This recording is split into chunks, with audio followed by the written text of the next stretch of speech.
believe it's the longest single-span bridge that we've had in New Zealand, and it's quite narrow, but it's really long and it spans a really long way, so I think it was quite a feat for the engineers to figure out how it was all going to work.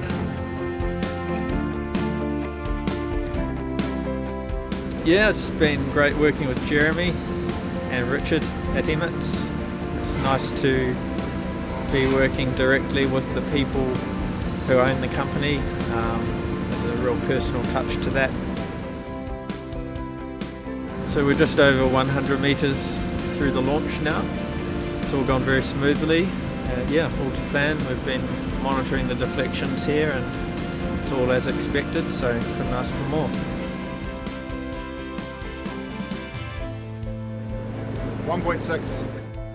We're over, but 15. It's all gone to plan so far.